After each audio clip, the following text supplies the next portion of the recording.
Hello! మనవలు వచ్చి కూర్చోండి. మళ్ళీ కథ చెప్తాను. మీలాంటి బుల్లిబాబు కథ చెప్తానిప్పుడు. ఏమ్మా కూర్చోండి. అనగనగా ఓ బుల్లిబాబున్నాడు. వాడి పేరు బుడుగు. అంటే వాడి నిక్‌నేమ్ అన్నమాట అది. వాళ్ళమ్మ సరదాగా పెట్టుకుంది బుడుగని. వాడేం చేసేవాడు, వాళ్ళింట్లో ఓ సిమెంట్ తొట్టిలో నీళ్లు పోసుకునేది పాపం ఆవిడ తెచ్చుకుని వాడుకుందుకుంటాయని. వీడెళ్ళి బుడుంగన అందులో దూకి ఆ నీళ్ళన్నీ పాడు చేస్తూ ఉండేవాడు. వాడికి నీళ్ళంటే ఇష్టం. అది ఎత్తు తక్కువుండేది. అందుకోసమని అందులోకి దూకేసేవాడు. దూకేసి ఆ తొట్లోనే కూర్చునేవాడు. కూర్చుని ఆ నీళ్ళు ఇటు అటు చెందగొడుతూ వాడితోటి ఆడుకుంటూ ఉండేవాడు. "ఒరేయ్ బుడుగు ఏమిట్రా పని? నీళ్ళని పాడు చేసేసావు" అనేది వాళ్ళమ్మ. అయినా సరే కిలకిలా నవ్వుతూ ఆ నీళ్ళు పాడు చేస్తూ ఉండేవాడు. సరే ఈ బుడుగు వీడినింకి ఇలాగ ఇంట్లో ఉంచితే అల్లరి చేసేస్తున్నాడని స్కూల్లో వేశారు. ఐదో ఏడొచ్చింది స్కూల్లో వేశారు. స్కూల్లో వేస్తే వాడు స్కూల్ నుంచి ఓ రోజుని ఇంటికొస్తున్నాడు. ఇంటికొస్తూ ఉంటే దారిలో ఓ మేక కూడా వీడితోటి పాటు నడిచొస్తోంది. పక్కన నడుస్తోంది అది కూడాను.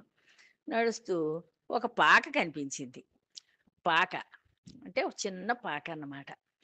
ఆ పాక మీదకి ఒక తీగెక్కింది. ఆ తీగకి బోలెడు కాయలున్నాయి. పెద్ద పెద్ద కాయలు. అవి గుమ్మడికాయలు.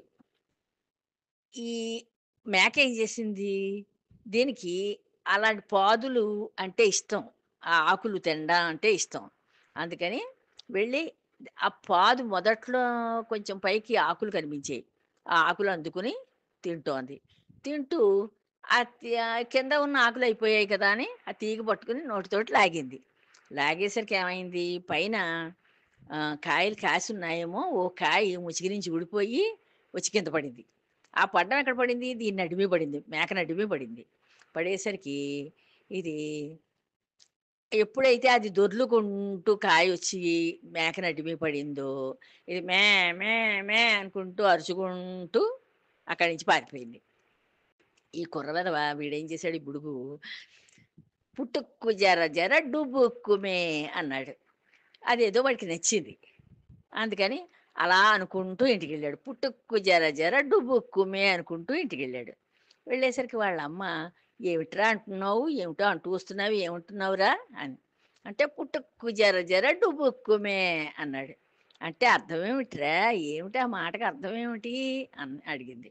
అంటే "ఏం లేదు అమ్మా. మేక నేను కలిసి మేకేమో పక్కన నడుస్తోంది నా పక్కని. నేను రోడ్డెంబట మామూలుగా స్కూల్ అయిపోయింది కదా అని వస్తున్నాను. ఈ మేకేమో ఉన్నది ఉండకుండా అక్కడ ఓ ఇల్లు ఓ పాక కనిపించింది. ఆ పాక పైనేమో బోలెడు కాయలు కాసున్నాయి. ఆ తీగకి ఉన్న ఆకులు తిందామని తింది ముందుగా అక్కడ దానికి అందిన ఆకులు తినేసి, ఆ తీగ పట్టుకుని ఓసారి కిందకి లాగింది. కిందకొస్తాయి కదా ఆకులు మళ్ళీ ఇంకా తినచ్చునని. అలా లాగేసరికి ఆ పాదునున్న ఒక పెద్ద కాయి, ఓ గుమ్మడికాయ వచ్చి దీని నడిమి పడింది. పాక మించి దొర్లుకుంటూ వచ్చి మా మేక నడిమి పడింది. మే మే మే అని అరుచుకుంటూ దానికి భయమేసింది. భయమేసి ఆ దెబ్బకి ఆ కాయ నడ్డి పడేసరికి దానికి దెబ్బ తగిలింది. దెబ్బకేమో భయపడిపోయింది. భయపడిపోయి మే మే మే అని అరుచుకుంటూ వెళ్ళిపోయింది, పారిపోయింది అని చెప్పాడు. చెప్పేసరికి వాళ్ళందరికీ వీడు అన్న మాట నచ్చింది. పుటుక్కు జర జర డుబుక్కుమే అన్నారు. అనేసరికి ఇలా అంటూ ఉంటే ఇంక మా స్కూల్లో పిల్లలందరికీ నేర్పించేసాడు. వాళ్ళందరూ కూడా పుటుక్కు జర జర డుబుక్కుమే అని ప్రారంభించారు. "ఏమిటర్రా మీరందరూ ఇలా అంటున్నారు" టీచర్ అడిగితే, అప్పుడు ఈ బుడుగు చెప్పాడనమాట ఇలా జరిగింది. అంచేత నేను అప్పటినుంచి పుటుక్కు జర జర డుబుక్కుమే అంటున్నాను అని చెప్పాడు. "బావుందిరోయ్! చక్కగా బాగానే పాడుతున్నావు" అని చెప్పి వాళ్ళందరూ వీడిని చూసి నవ్వారు. అది కథ. చిన్ని కథ. బావుంది కదా! సరదాగా ఉంది కదా! అంచేత చెప్పాను మీకు. ఏమ్మా? మళ్ళీ రేపు ఇంకో కథ చెప్తాను. ఉంటాను. జై శ్రీరామ్.